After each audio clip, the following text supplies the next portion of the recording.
Hello again, I'm Dr. Nunez with Living Health.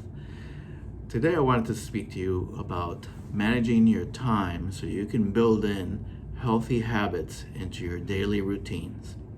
This series of videos is about lifestyle, how lifestyle can impact your sense of health and well-being. It's well documented how changes in your lifestyle and the decisions you make on a day-to-day basis and how you live your life can impact something as much as 80% of chronic diseases out there. This is an area called lifestyle medicine. If you're interested in these kinds of videos, press that thumbs up, press the subscribe button, press the little bell so you can be notified of other videos, and make a comment, and maybe we could include something on an area of your concern in the future as well. So today, how do you make time to build in the 6 pillars of lifestyle medicine? I have an intro lecture on lifestyle medicine and the 6 areas of lifestyle medicine. So yes, there are a few things that you have to be thoughtful about in how you design and you tweak and you change your lifestyle so you can get these habits going, so you can optimize the way you live your life on a day-to-day basis. What's the big block of time in our pillars is going to be sleep.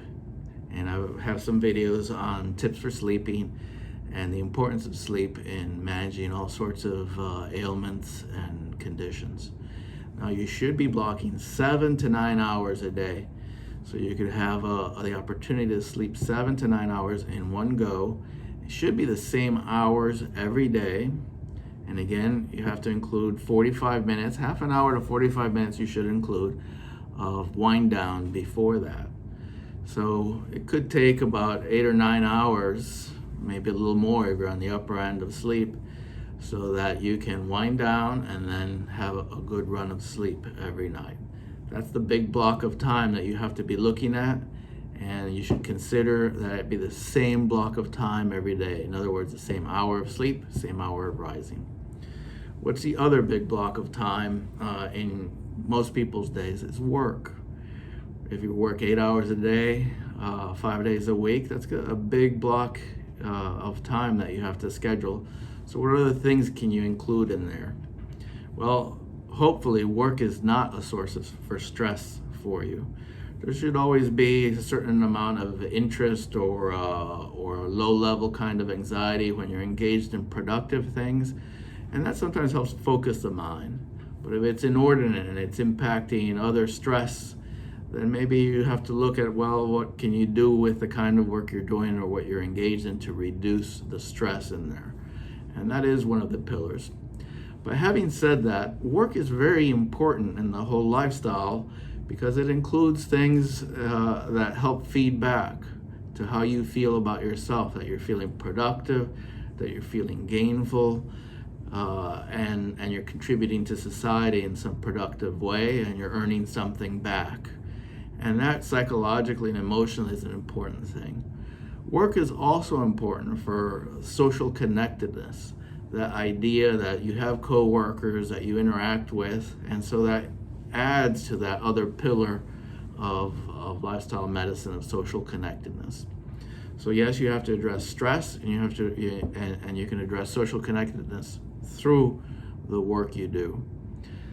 The other thing is exercise. So if the kind of work you're engaged in is sedentary, where you're sitting at a desk in an office, is there some other way that you can introduce physical activity? If your work is already busy, physically busy, where you're up and you're doing things and you're running around, that's great because that work involves already exercise.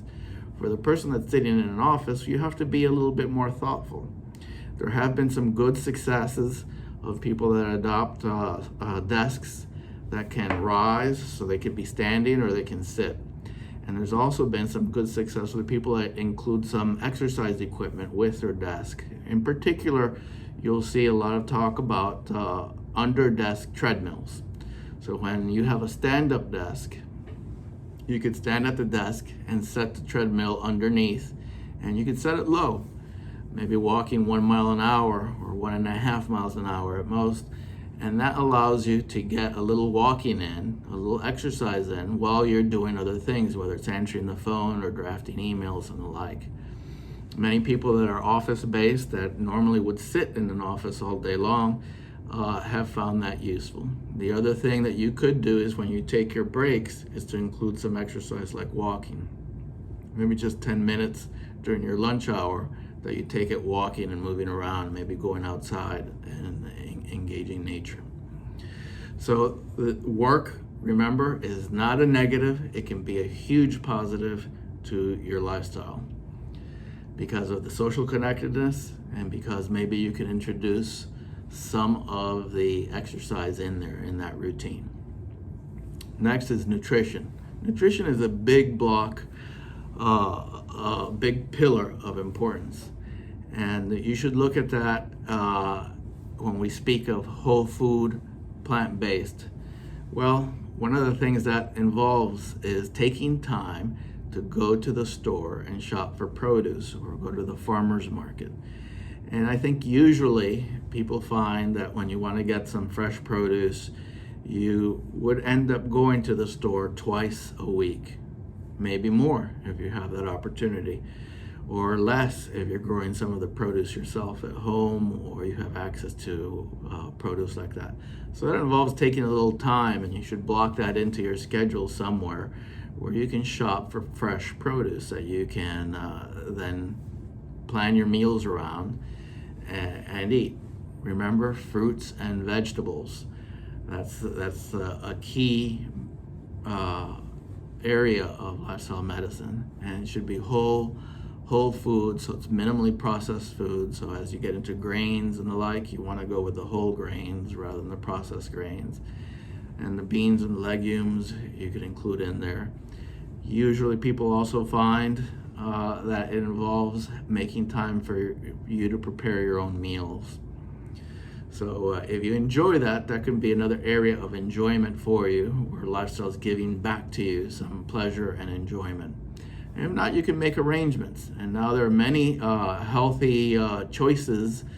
I don't mean that's not the brand or anything, but there are a lot of choices that you have when you go to a supermarket, even in the frozen aisles, or sometimes in the canned aisles, where you can consume things that are more vegetable heavy, that are lower in sodium, that maybe are not high in fats, some that are mostly built around plants and whole foods. And you can look for those if you don't have the time to prepare your own meals and the like, and see how you include that in there.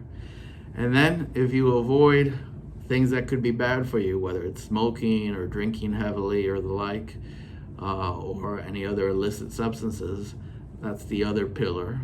That may not take as much time, but you can take time from that if you're engaged in those kinds of activities as you reduce those and add it into another area, whether it's shopping for produce, whether it's getting more exercise in, or whether it's socializing more and getting interactions with your loved ones.